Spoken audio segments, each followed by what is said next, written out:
Ladies and gentlemen, please welcome. I cannot believe this is actually happening. Oh, believe it, Saxton. What a moment.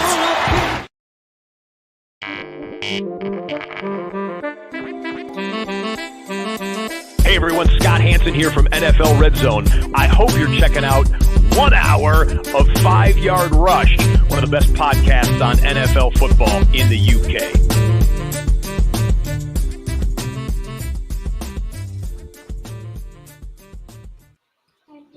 Yo, what's happening, Rush Nation? Welcome to another episode of 5 Yard Rush, the flagship show. It is Thursday. It is now 7:34. Apologies.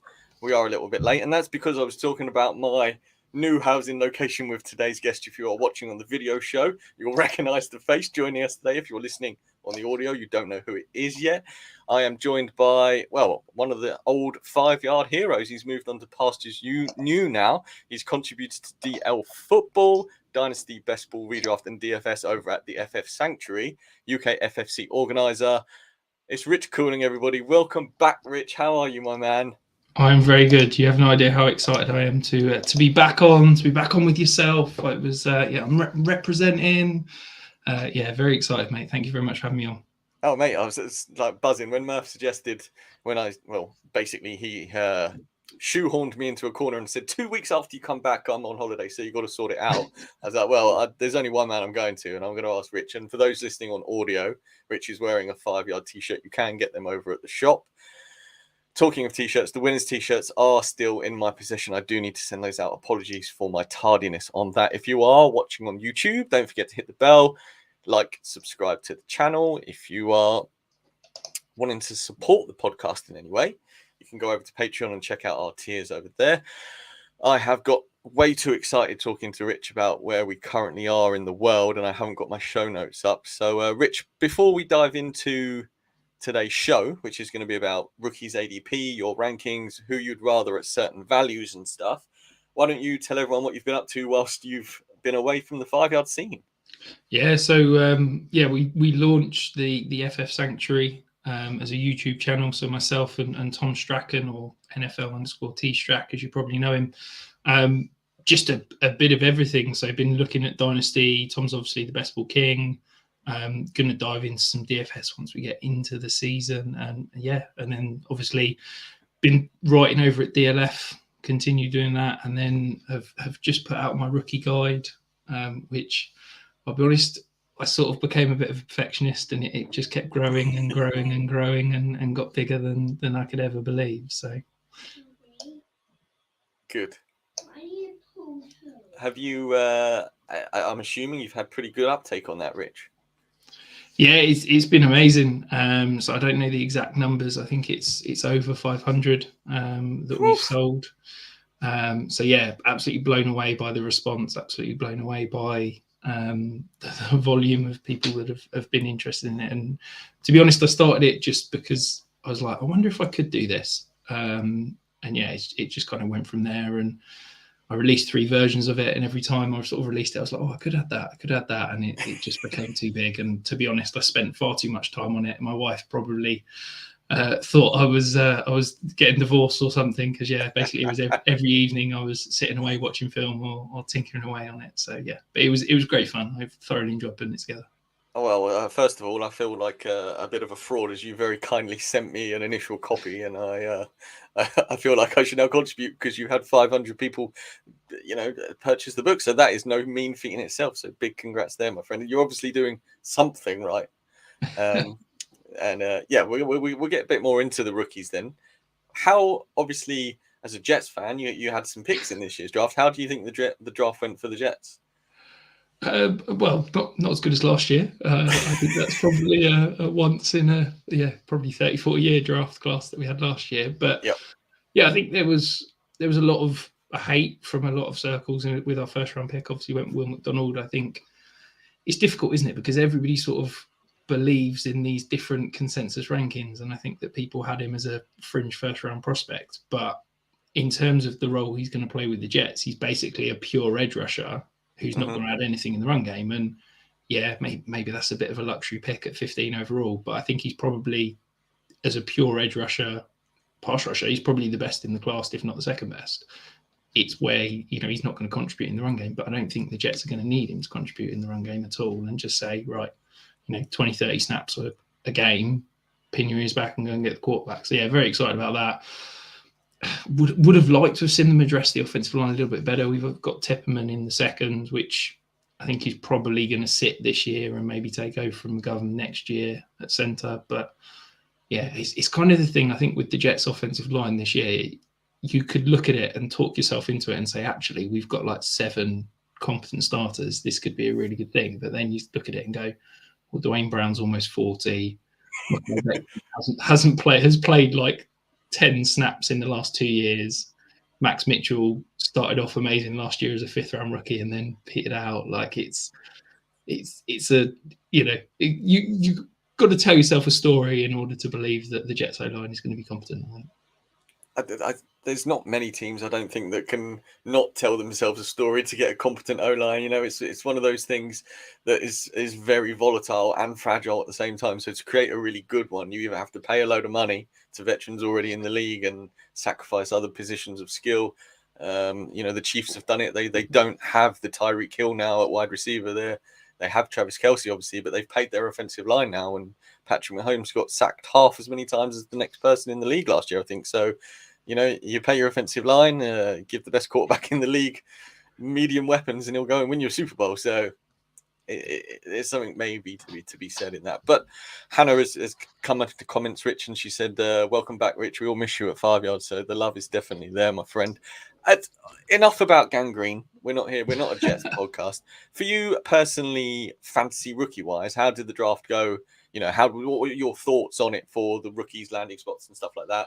I'm assuming you're pretty devastated with some of the places that people landed.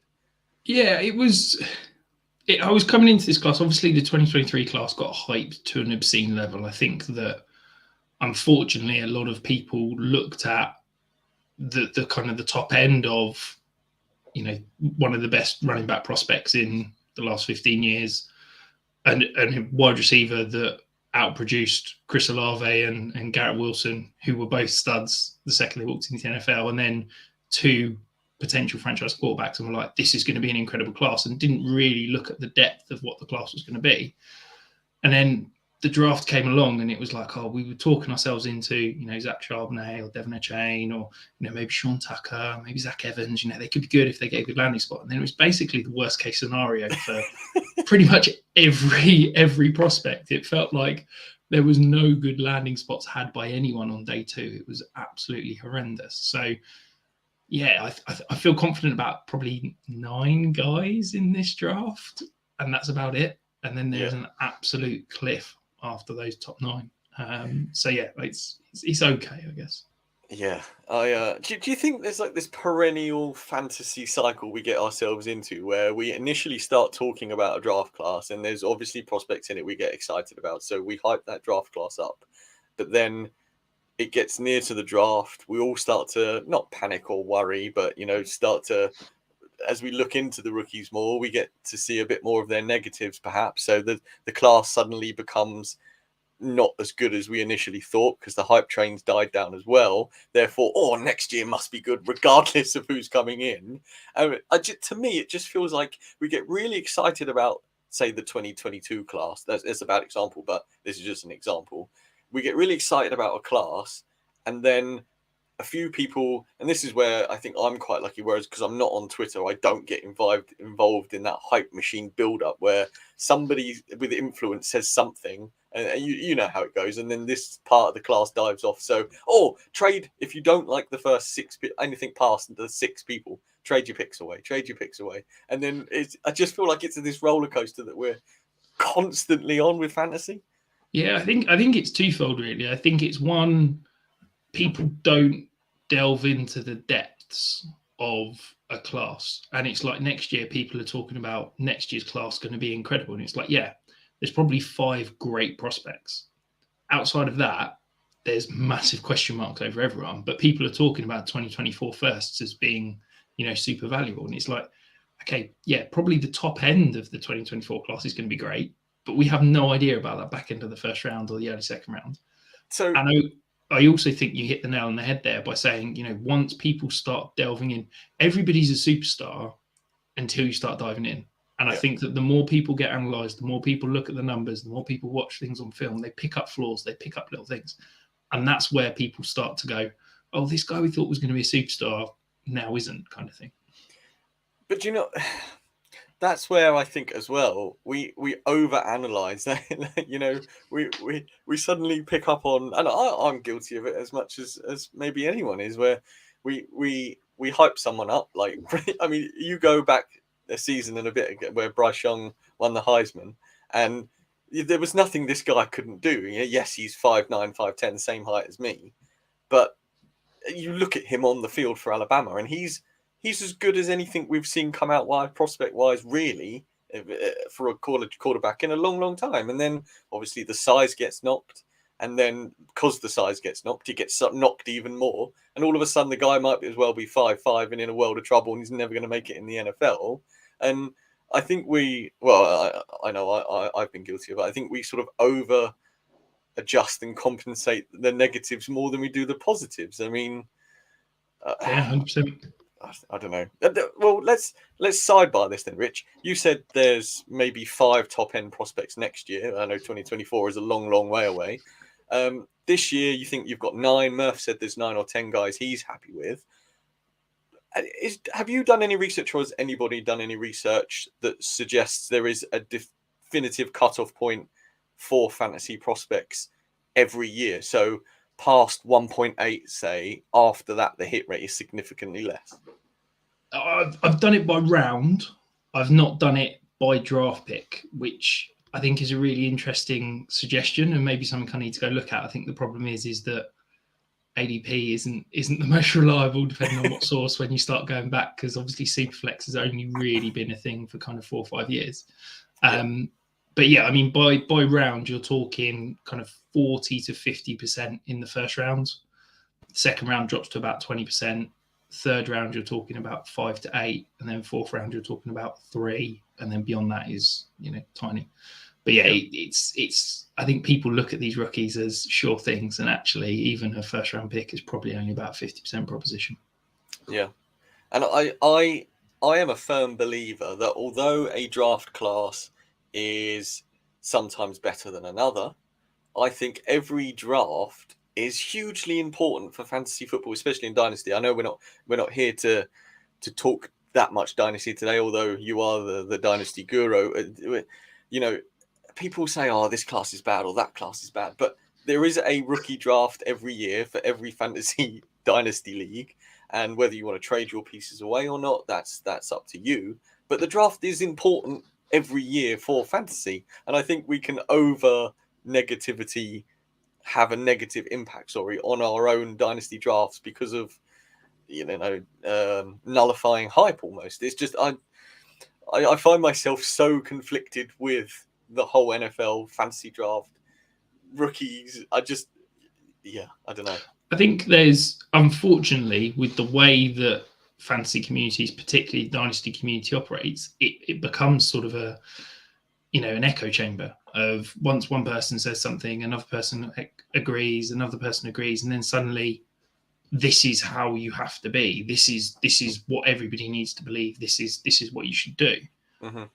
And unfortunately, everybody kind of buys into that. And actually, I think there's a huge amount of value to be had in kind of pivoting against consensus. If you were here a year ago, whilst everybody in the world was saying 2023 is going to be the best class ever, 2023 first round picks are worth more than your firstborn child, like they're everything. If you'd have pivoted and gone, actually, do you know what? I'm gonna reap the reward of this hype, sell my 2023 first, you're probably sitting really pretty. And I wonder if, there's an argument to be had of maybe that's the opportunity to do it now with the 2024 class. Everybody's talking about, whether it be Brock Bowers or, Marvin Harrison Jr. or the 2 stud quarterbacks, it's just going to be an elite class. Well, maybe see if you can get an absolute haul for that 2024 first, because maybe the class, maybe Drake May disappoints this year. Maybe Caleb Williams doesn't look as good without Jordan Addison, and Brock Bowers suddenly looks human rather than superhuman, and like maybe the 2024 class isn't as good as everybody thinks it is now. So I just think that there's a lot of value to be had, a lot of thought that can be gained by just literally pushing against the consensus and saying everybody thinks that. Is that right? I hear you, but I think Marvin Harrison Jr. could be as good as Jamar Chase, if not better. Better. I appreciate that. I don't finalize film ranks until I've seen their final year, but he has currently got the greatest film rank I have ever given a wide receiver in college. Shh, Rich, don't tell anyone. Jeez. And that's five. That's last 6 classes. So he's the best on film. I appreciate we haven't got all the numbers in terms of statistical models and things, but in terms of pure film, I think he's absolutely incredible. Yeah, he's frighteningly good. Right, Rich, let's talk some ADP from this year's class. I thought to myself, if a standard fantasy player was to go and look at ADP, where would they go? So I did the thing and I typed in fantasy football ADP, and obviously fantasy football calculator comes right to the top because they've smashed their Google algorithms and they're there. And then you've got fantasy pros. Of the top 5, they're all pretty much either not up to date or illegible reading wise. And I thought, this is no good for anybody. How has nobody nailed this right now? After the fantasy NFL draft has happened, rookie drafts have started. Mock drafts for redraft will have started because there are degenerates out there who just want to smash into as many leagues as possible. We saw it during COVID. How are all these things impossibly difficult to read?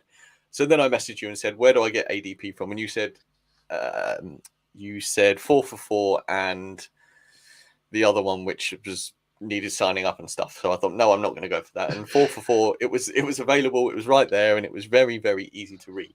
So that's where we went for. So today's ADP, I don't know how far back it goes, or is there a time period that I can't see, Rich? But it's multi-site, so it's a consensus ADP across FFPC, Underdog, a range of different sites that they then take a kind of an average of and plug it out as like a multi-site ADP. So it's consistently updated. The ones we pulled were updated on the 9th of May. So it's fairly up to date.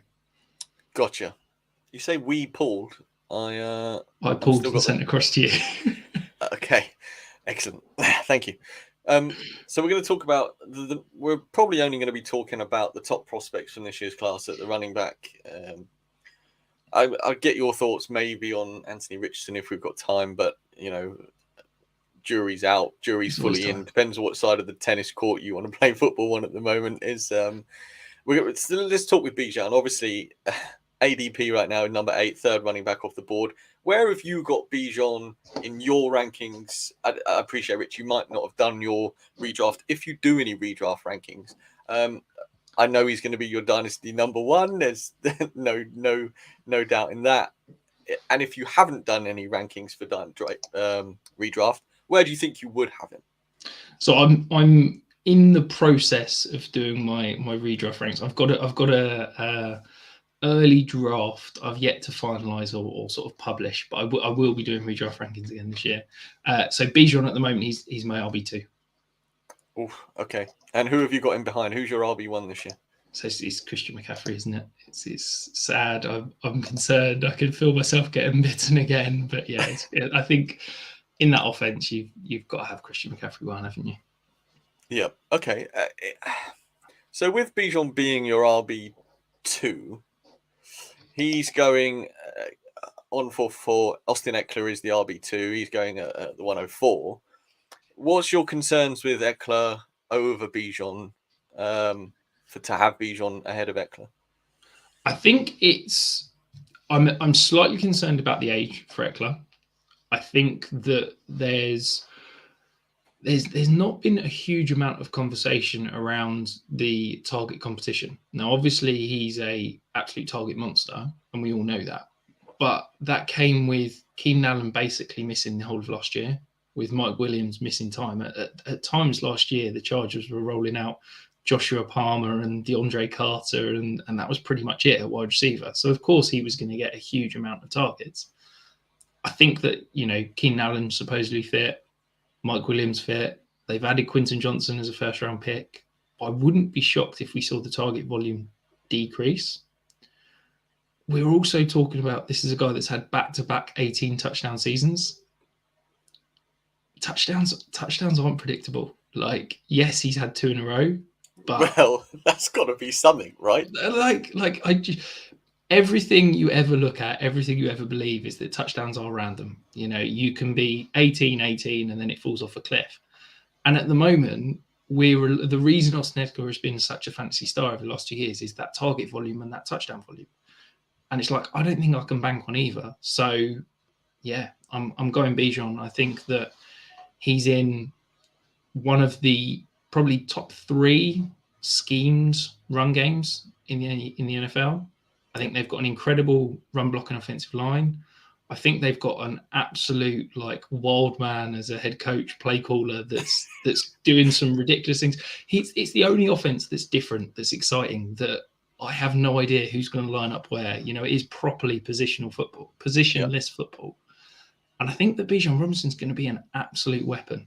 And I wouldn't be shocked if he's lining up out wide 5-10 snaps a game and getting targets out there. And I'm just so excited for Bijan. And I think that he couldn't have landed in a better spot. It sounds okay. Well, flip that then. How close to number 1 and CMC is Bijan for you? Close. I think Bijan is closer to number 1 than he is to number 3. Okay. I was really trying to push you there, Rich, to say that you just caution to the wind and you're going to take him 1 overall, but you're too consummate the professional for that. Okay. Risks with Jonathan Taylor, Barkley, and such. Derrick Henry's he's down at ADP 15 now. Obviously, they did draft a running back. It showed signs of wear last year. With Jonathan Taylor and Saquon Barkley, how far behind? I don't actually know where they are in your rankings. Are they? I'm assuming they're in 4 and 5, or do you have something crazy? Yeah, so Saquon Barkley's 4, Jonathan Taylor's 5. Yeah, I'm concerned about Taylor purely because look, that offense could be incredible in terms of the rushing production, but we've seen it time and time again. Every time there's a rushing quarterback, it increases the efficiency, but it reduces the volume. And I don't think that Jonathan Taylor is going to be a player that's going to see huge target volumes because Anthony Richardson's not going to be the type of quarterback that's going to check it down, 3-4 times a game. We're going to see, there's only so many rushing attempts. And if Anthony Richardson's going to get, what do you reckon, 8-10 a game? I think he's a lock I say lock. I think the majority of his games will be between 10 and 12. Yeah, which is going to eat into Jonathan Taylor's rushing production.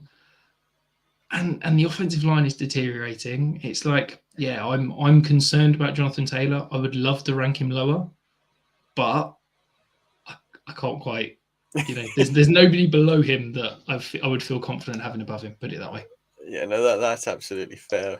Okay, let's talk about the next running back that got drafted. The guy the Lions said they were quite happy to take 6, was it? But decided they'd trade back and get him at 12.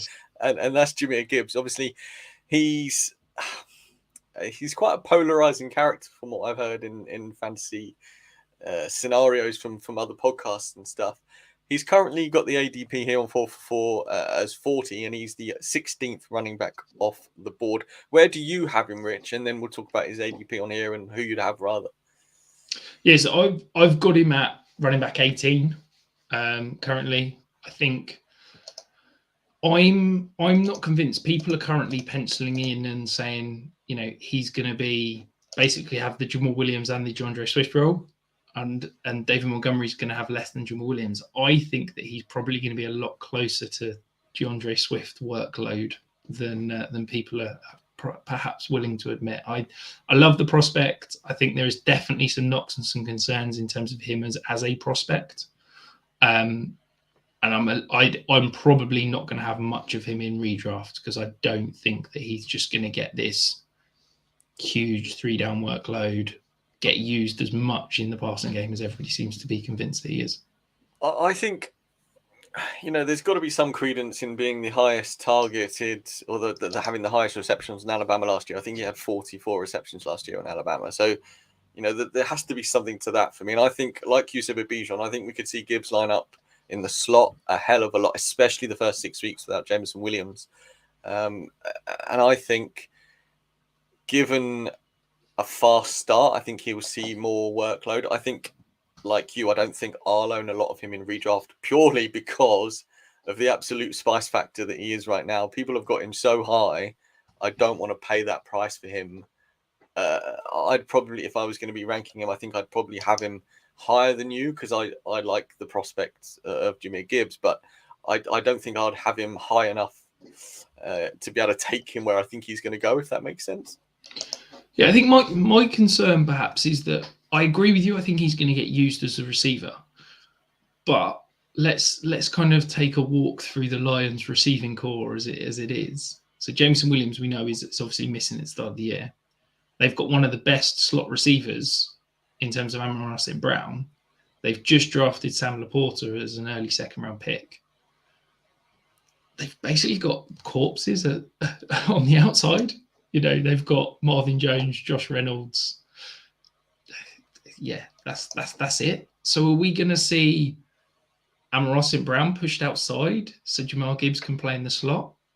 We might see Jahmyr Gibbs pushed outside, Yeah, but that's where it concerns me because I think that Jahmyr Gibbs is a fantastic route runner. He's a fantastic receiver. He had a 30% targets per route run rate as a freshman. That's like mind blowing. That's elite receiver numbers, and he had that as a freshman running back. But he's a good route runner for a running back. He does not have the release package for me to go and play outside. So I think that he needs to play out the slot or have kind of schemed releases. He can't line up against press man and kind of beat a corner or beat a linebacker in press coverage. And I'm really concerned that where's he going to line up? If you're telling me that Amon-Ra St. Brown's suddenly going to start playing outside, 50, 60% of the time, fine. If they're going to go, okay, I appreciate you can have 2 slots on the field, but then where's Sam Laporta lining up? I just think that potentially you've got the 3 best receiving weapons on the Lions all wanting to line up in the same area of the field.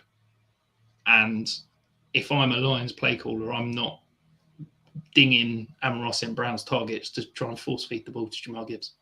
It's absolutely fair. So with his ADP at 40, we've got who ahead of him? Ramondre Stevenson at 33, Najee Harris, at 30, Breece Hall at 31, and then just below Gibbs, at 42 is Aaron Jones. Of those running backs, Richard, I'm assuming you have them all higher. Yeah, I mean, Ramondre Stevenson hate is just ridiculous. I don't get it. The guy was phenomenal last year. Damian Harris is now gone. They've added nobody. His competition is Pierre Strong and Kevin Harris. I've been screaming it from the rooftops all offseason and no one's wanted to listen because everyone was convinced they were going to draft Bijan. And then they've added no one, and yet Ramondre Stevenson is still an absolute bargain in all formats. It's ridiculous. The one person that you named there that I've got nowhere near this is Breece Hall. There is no way that I'm drafting Breece Hall in a 3rd, 4th round when what we've seen with guys coming off ACLs. And yes, I appreciate we're playing for the playoffs in redraft, but I'm not convinced that he's going to be healthy to start the year. I'm not convinced that he's going to not start the season on the pup list. The Jets spent decent draft capital on, I'm going to call him Izzy because I can't pronounce his surname. And I think a big part of that is that they don't think Breece Hall is going to be full go to start the year, and they need someone to carry the ball. So, yeah, I think Breece Hall, unless we get some incredible reports, I'd be gobsmacked if he is the Jets starting running back getting 15 plus carries in week 1.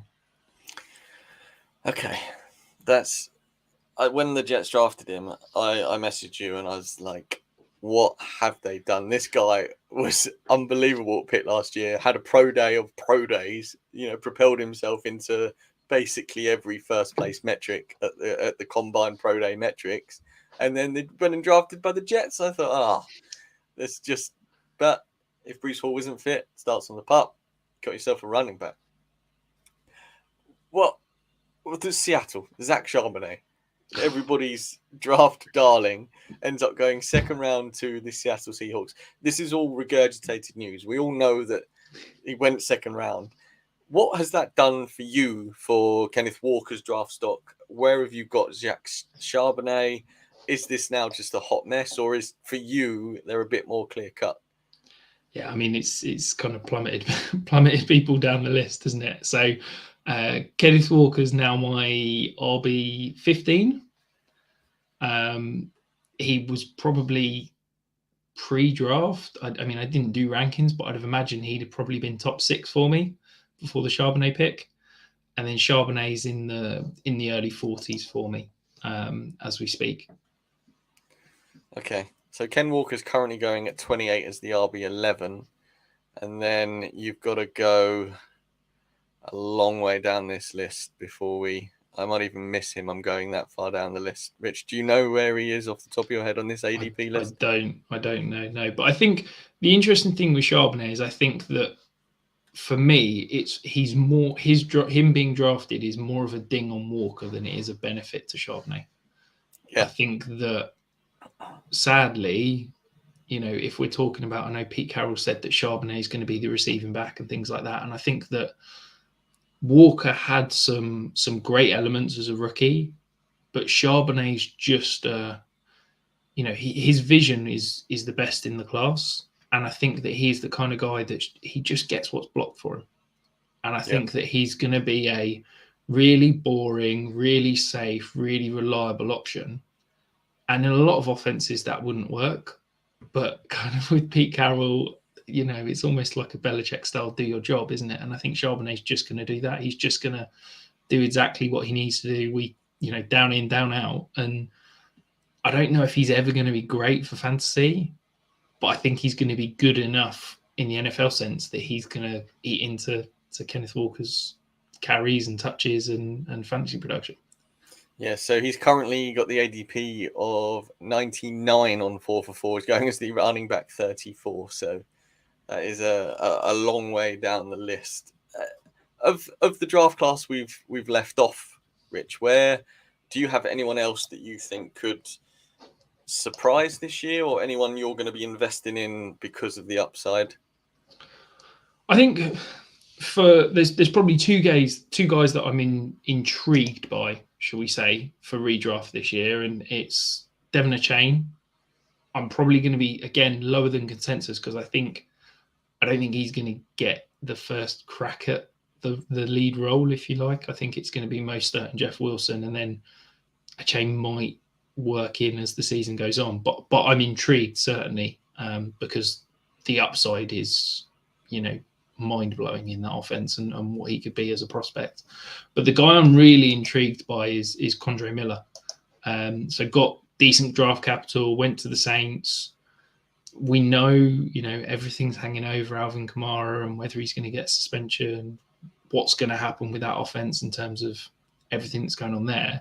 Yes, they went out and spent some money on Jamal Williams after a mind-blowing year last year with the Lions, but I like Quandaries Miller as a prospect. I think it's a good offense. I think that's a mess of a backfield.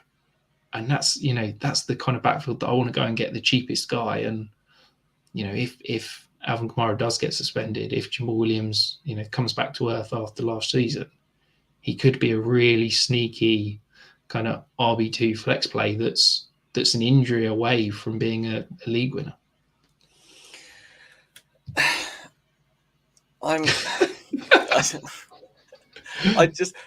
The Saints running back for me has always been it's obviously been Alvin Kamara, but even the Alvin Kamara, it's always been not a dirty subject, but just having a Saints running back has never done me well. It feels like a tainted position. So the fact that we don't know what's happening with Kamara and stuff, I'm just I've got a bit of an ick for Quandaries Miller. that's why it's interesting, because he's so cheap. If we knew what was going on, if we knew Alvin Kamara was out for 8 games, if we knew that Jamal Williams was going to be human after, I don't even know how many touchdowns he scored. Was it 17 touchdowns last year? Broke Barry Sanders' record. If we knew that, then Condre Miller would be a mid to late round pick. Whereas now he's probably going free in most redraft leagues, isn't he? Yeah. What's your thoughts on Roshan Johnson? I think he's amazing at the stuff that doesn't score fantasy points. That is a fantasy tombstone. If you need anything written up, just bosh, there it is. I think he's an elite pass protector, which we never ever ever see from prospects coming out. Normally everybody in college is terrible in pass protection, and it takes them 2-3 years before they're reliable and trusted in the NFL. He's great from day one. I think he's a really good special teams player. I think he's going to be a useful asset in between the 20s as a running back. I think he'll get some work in the receiving game, but I think his ceiling is 1B in that offense. And I still believe it's Khalil Herbert's offense. I'm still so excited after what he's done in limited opportunities over the last 2 years, and I think that sadly, Roshan Johnson's going to be one of those guys that if you do draft him, he's going to sit on the end of your bench, and you're never going to feel quite good enough to drop him, because it's like, well, he's getting 2 targets, he's getting 5 carries a game, he's scoring 6 points a week. I can't ever start him, but he's too good to drop, and it just becomes like a what we call in Dynasty a roster clogger. But for your redraft team. No, that's fair.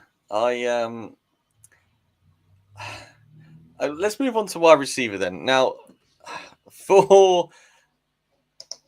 when we moved into the draft, obviously Jackson Smith-Njigba was, like you mentioned at the top of the show, this guy who's elite, was better than Olave and Wilson when they all played together.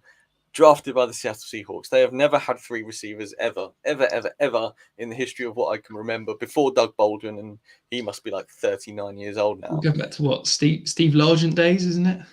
I mean, for redraft, his draft capital absolutely tanked, right? Yeah, absolutely. I think he was being talked as a kind of fringe top 10, top 15 pick, dropped to the 20s, which isn't great for him. But also, from redraft perspective, that landing spot, it's he's what, going to see 15% target share at best. DK Metcalf, you can pencil in for 25%. Tyler Lockett's, going to get the high value touches. We know he gets the deep shots. We know he gets the red zone looks. He's probably going to be around that sort of 15 to 18%. And it's like, okay, Jackson Smith-Njigba, he's not going to get an elite target share because of the type of player he is playing out of the slot. He's not going to get the high value touches in terms of deep shots, red zone looks, screens. So we're like, this is a guy that's going to be a mid-volume receiver that's not getting high-value looks. It's not great from a redraft perspective, and until there's a receiver that disappears out that room. He's currently going as the 80th pick, the wide receiver 33. So he is essentially the top wide receiver 3 on the board, and that feels like a stretch when 2 of the wide receivers on his team ahead of him on the depth chart are wide receiver 2 and probably 2 wide receiver 2s if I had to try and find them in the list above. It just doesn't feel like there's the volume there for 2 wide receiver 2s and a wide receiver 3 for fantasy. I mean, Rich, next up, who have you got as your favorite prospect for this year in redraft? I appreciate that is a difficult question. But if you could try and answer it, that would be fantastic. It's a very easy question for me. I'll be honest. He's been my wide receiver 1 from a dynasty rookie perspective since February. He's definitely going to be my wide receiver 1 from a rookie perspective in redraft. It's Jordan Addison. I think he was the best prospect for me coming into the draft. He gets elite draft capital, kind of the draft capital that we expected, but gets arguably the best landing spot where he's going to get to go and line up opposite Justin Jefferson. He's going to see really, positive looks. We're not going to see very many double teams. He's probably not going to get pressed very much. He's going to get an elite target share. I wouldn't be shocked if he was 20% plus as a rookie. What's not to love about Jordan Addison? I think that he could be, one of these rookies that has that incredible second half stretch and wins people leagues. So yeah, I'm really excited about Jordan Addison as a prospect in Dynasty, but even more so in redraft. I think it was a great landing spot for him. I think you're spot on. And I think we saw potentially defenses, I don't want to say get on top of, name's gone. Justin Jefferson. With some of the bracket coverage we saw, am I still muted? No. With some of the bracket coverage we saw, and I think it is the perfect landing spot for a receiver of his ilk. And Quentin Johnson, great receiver, does exactly what the Chargers wanted out of that receiver. But I think Jordan Addison's upside in a team that is quite clearly throwing the ball more from the Dalvin Cook days is spot on. Lamar Jackson got his deal done draft night. OBJ was there. Antonio Brown was there, even though it was just of his own accord. Who knows what happened there? Zay Flowers gets drafted in the first round. The Ravens draft another first round wide receiver. Where are you on Zay Flowers and the whole Lamar Jackson with the new OC? I'm excited. I think that we can talk about Lamar Jackson and doesn't throw the ball enough, blah, blah, blah. The guy is a good NFL quarterback, an elite MVP. NFL quarterback. You don't win MVP if you're not a good quarterback. Exactly. And yeah, he's been in one of the most run-heavy offenses, ever over the last few years. But Greg Roman's gone. Todd Monken is a inventive offensive mind. He's been a great play caller in the league, in college. And I think that we're going to see a completely new Ravens offense. And I think that the really interesting thing for me with the Ravens receiving core is that you could look at them and say, okay, OBJ is your kind of true X outside receiver. Rashad Bateman's going to be your big slot. Zay Flowers is your traditional flanker. But I think actually all three of them can play all three receiver positions. And I think all three of them are going to move all over the field. And I think that means that Zay Flowers is going to get put in some really advantageous spots. I think that Zay Flowers is going to be used in, I hate the phrase because I think it has the wrong connotations, but gadget ways. I think he's going to be used on jet sweeps. I think he's going to be used in the receiving game. I think in terms of the screen game, I think Zay Flowers is going to be the kind of movable piece on this offense. And I think that's going to have fantasy relevancy as a rookie. So yeah, I'm excited by what Zay Flowers could be as a potential kind of later rounds dart throw in redraft. Forgive my naivety, Rich. Is Greg Roman got a job? Yes. Good for him. Any idea where it is? There was talk of him going to college, but I think he's... Well, if Greg Roman has gone to a college team, watch out for next year's draft eligible running backs because they will see a huge uptick in eligibility. Yeah, I can't think. There was talk of him going, I want to say Stanford, but I don't know if he actually... Well, we all know Stanford running backs are pretty good. Well, I've just Googled it. Apparently he's not got a job. So no, yeah. If Greg Roman's still looking for a job, if you're looking for an offensive coordinator, anyone out there. That's it. If you are listening, Greg Roman needs a job.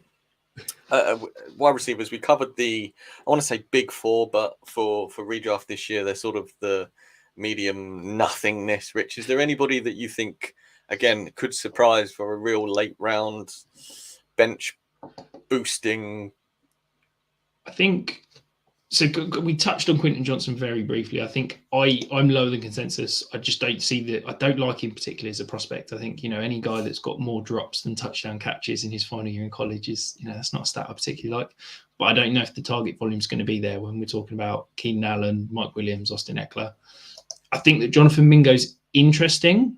I think a lot's going to depend on how he does in camp, because if he can carve out, if he can basically beat out Terrace Marshall or DJ Chark in training camp, then I'm a lot more interested than if he's going to be kind of sitting behind either of those guys.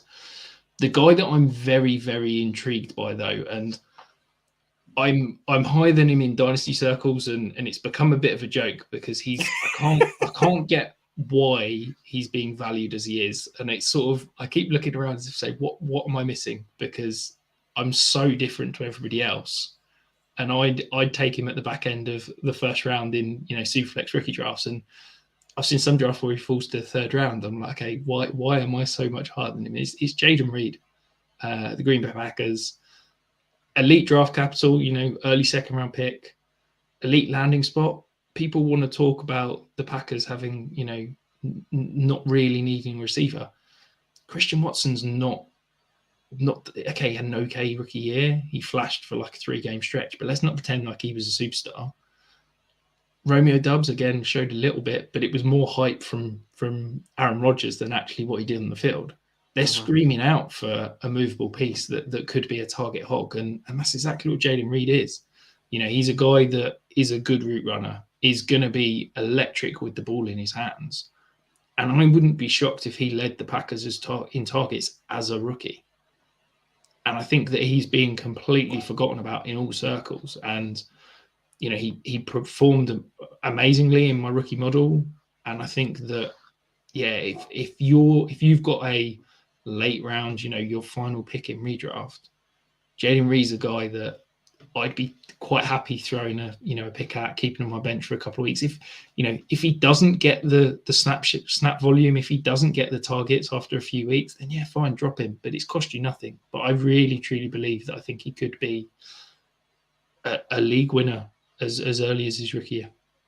He was fantastic last year for the Spartans. Really, really good player. I don't buy the Romeo Doubs hype. I just think, like you said, it was the Aaron Rodgers hype of Romeo Doubs that got us to where we. And you don't, like you said, elite draft capital. You don't invest draft capital at that point with a team that.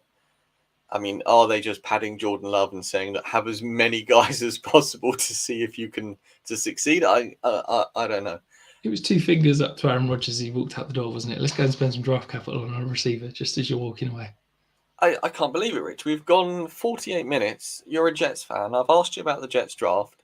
I've neglected to ask you about Aaron Rodgers. Whilst it is almost last year's news right now, how do you feel about the Aaron Rodgers trade for you? And yeah. Look, if you ask me this in 3 years' time, I'm probably going to be crying and, feeling horrific about it. I'm not exactly ecstatic about the long-term future of the franchise, but look, I've been a Jets fan now for, oh God, this is depressing, 25 years. And the best quarterback play I've ever seen is Chad Pennington before his shoulder fell off, and 3/4 of a Brett Favre season where he fell apart, the team fell apart, and we didn't even make the playoffs. So, look, if you can give me Aaron Rodgers that was a 2-time MVP, a year ago, supposedly was unhappy last year, played with a bad thumb. But I don't care that he's, choked in the playoffs and never really made it to Super Bowl since his early Super Bowl trip where he won the ring.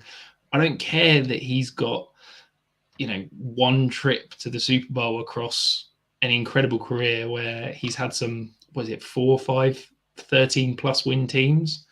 I don't care about that. I'm a Jets fan that we've not been to the playoffs since, I think, 2010. That's a blooming long time. If we make the playoffs and get a game, I'm happy. So I'm fine with it. I don't see a better answer out there. Zach Wilson's proved that he's a complete moron that can't. Just it's stupid, isn't it? We talk about NFL quarterbacks and we analyze them to death, and it's like these rookies are great and they can do this and they can process. And it's like, yeah, but can you just not be a moron that's going to offend your entire team? If Zach Wilson came out after that game where he cost us the game, and if he just admitted and said, yeah, I was the reason we lost, he's probably still the Jets starting quarterback. But because he comes out and is like, no, I wasn't the reason we lost. And it's like, that's why he lost the locker room, and that's why he's not the starting quarterback for the Jets anymore. So, yeah, sorry, I digress to have a rant about Zach Wilson. Which no, mate. You know me. I love Zach Wilson. When he started lighting it up for BYU, I was messaging everybody and saying like Zach Wilson is great, and then obviously moron. But before we move on to some potential talk of rookie models and stuff like that, Rich, I just want to shout out Pitsy in the chat. He says, glad to see you boys chatting. It's been far too long. Welcome back, Rich. And then Ryan Woolakoot, want to shout you out, my friend. First time listening live. Obviously a Jets fan because there's 3 aeroplane emojis. I'm assuming, or he's going on holiday, one of the two. So either way, thumbs up for the situation right now. Rich, your model. Do you have time to briefly explain how it works? Briefly, yeah. I mean, I could talk for hours about it, if I'm being honest, but that'll probably bore your listeners, and everybody will quite quickly switch off. Yeah, so I've got 3 models. I've got a running back model, wide receiver model, a tight end model. I feel very confidently about my running back and wide receiver models, less so about my tight end model, should we say.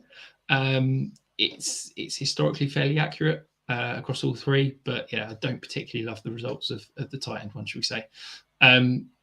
Running back model, so looking at a few key areas, so running back breakout age, best receiver market share, yards per team rush attempt, weight adjusted speed score, weight, and then best market share touchdown percentage. It pumps out a number, which I then rank percentile wise, which gives me a percentile rank going all the way back to 2003. And I do the same for wide receiver, do the same for tight end. And that's pretty much it. I'm not going to sit here and pretend that I understood you past like maybe the 3rd sentence. What people do with spreadsheets baffles me. And then what people do with fantasy stuff and spreadsheets baffles me even more. I just hats off to you guys who have the ability to be able to create a spreadsheet that can help you make stuff for fantasy football. It is astounding. And I don't know whether that is my age now. I sound like my father, but it is truly. It was. Go on. As you say, it was one of the good benefits of COVID was I had plenty of time to be sat in a room pretending to work with nothing to do, and like, oh, maybe I can play around with some numbers and come up with a model. So, yeah, I certainly wouldn't have the time to create it now, should we say? Yeah, Rob, who does the Fast Action Friday podcast, he's got some spreadsheets which I've seen that are full of colors, which initially helps me even less because I'm colorblind. So, but just the amount of numbers and code and what he says he can get out of them is boggling. But he has he's got a rookie ranking, not rookie. He's got a ranking spreadsheet that he's kindly sent me, and he got it off of someone who used to work on Fantasy Pros, who now works on his own. His name is completely Kyle Yates. That's the fella. He and then he took Kyle Yates's free template and then just robbed it, not as in stole it, but put Rob's mark on it. I want to get that clear, Rob. Sorry. He's put team logos because he's not charging for it or anything. It's just his. It's fantastic. It's all color coded. It's got borders. There's pictures. It's brilliant, and he's added a whole load of other stuff to it as well, which is fantastic. So.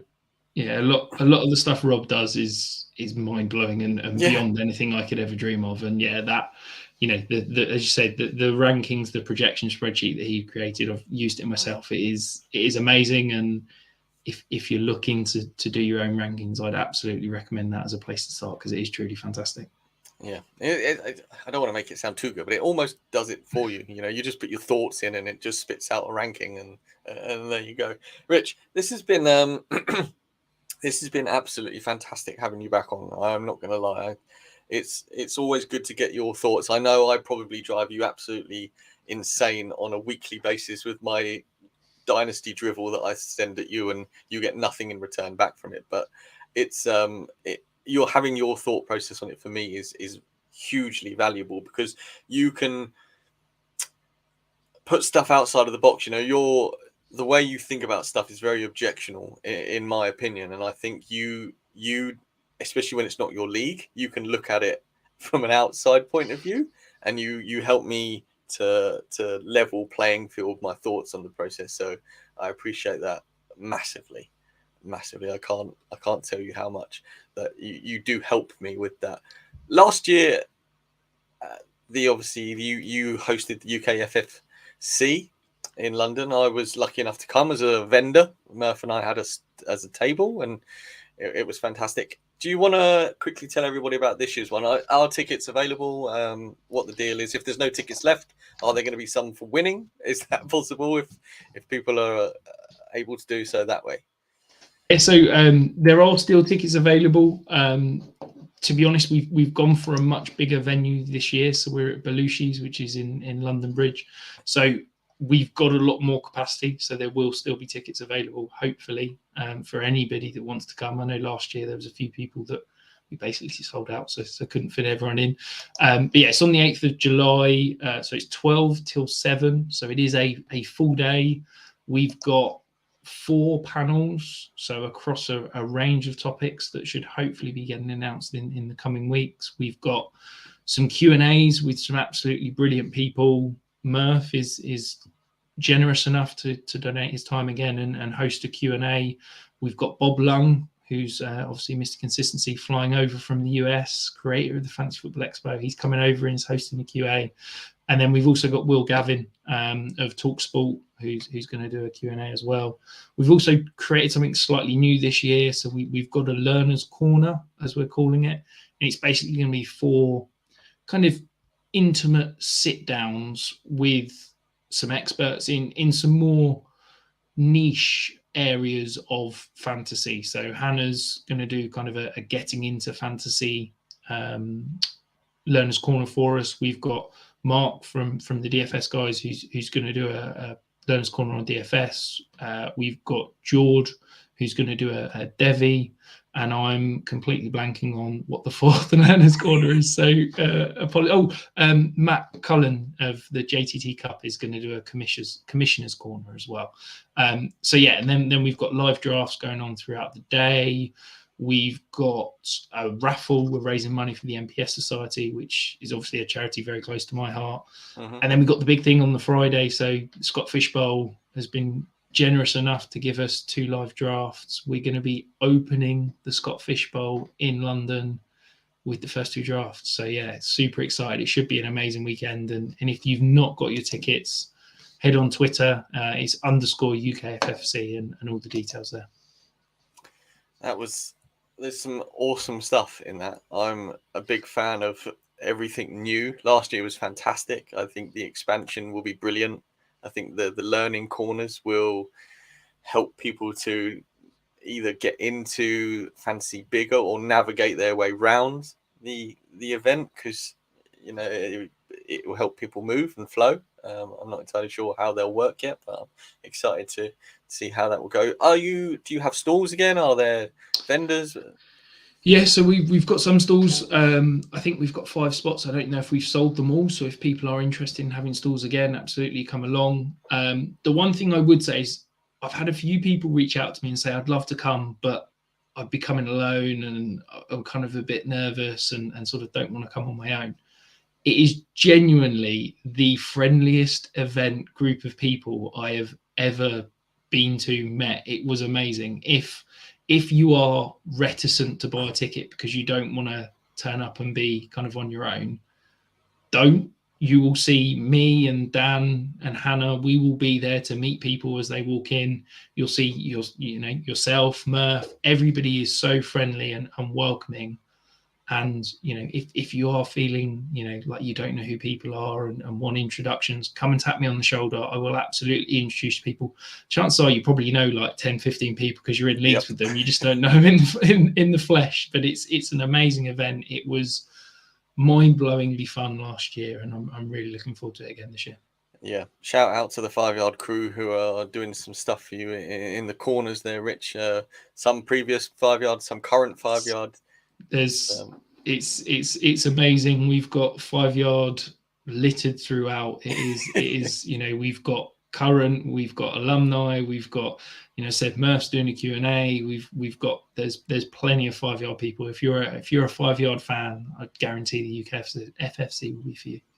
I want to just scoot back to your previous point, Rich, about people not wanting to book a ticket but feeling skeptical about it because they're not a humble brag, but I genuinely had people coming up to me knowing who I was because of this podcast, and I had no idea who they were. I felt horrendous because they knew who I was, but I either only knew them through their sleeper name and then they introduced me to their real name, or I didn't know them at all, but they were just a listener. And because of obviously video and audio, they feel like they know me.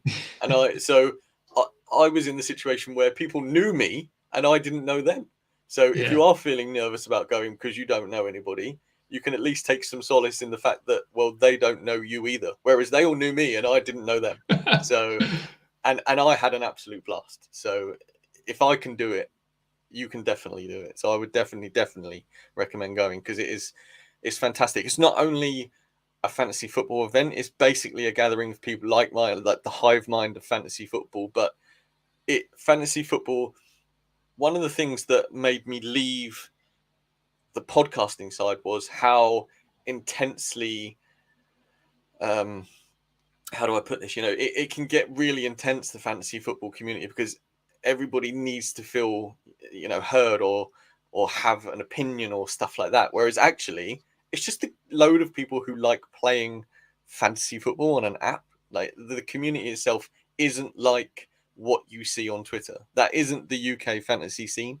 It's not like that at all. And the UK FFC was just, fantastic. So, definitely get yourself down to that. Right, Rich, it's time for the sign-off. We were under an hour. I rambled. We've gone over an hour. Where can people find you at the moment, obviously, with the Sanctuary and stuff like that? Just plug everything you want, man. Go for it. Yeah, so I'm on Twitter. I'm at Dynasty Island. You can find there's my Patreon on there. My rookie guide is available on there. Or tweet out all my articles and everything like that. The Sanctuary, we're the FF Sanctuary on Twitter. Same on YouTube.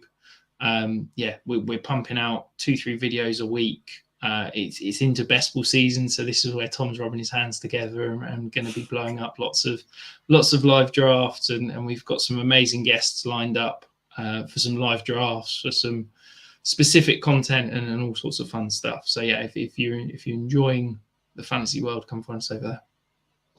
There you are, Rush Nation. One of our own is back. Was back. He's doing his own thing over at the Sanctuary, absolutely killing it over there. Rich, it's been an absolute pleasure to have you back, man. Thank you so much for jumping on. No, thank you so much for coming on. I 5 Yard will forever be a massive part of me and in my heart. I'm very thankful for the platform you and Murph gave me, 2.5 years ago now, and I still listen and still love you guys. So thank you very much. It's been an absolute joy and an absolute pleasure to come back on. Well, as always, my friend, you are welcome at any time. Right, Rush Nation, that's going to do it for today's show.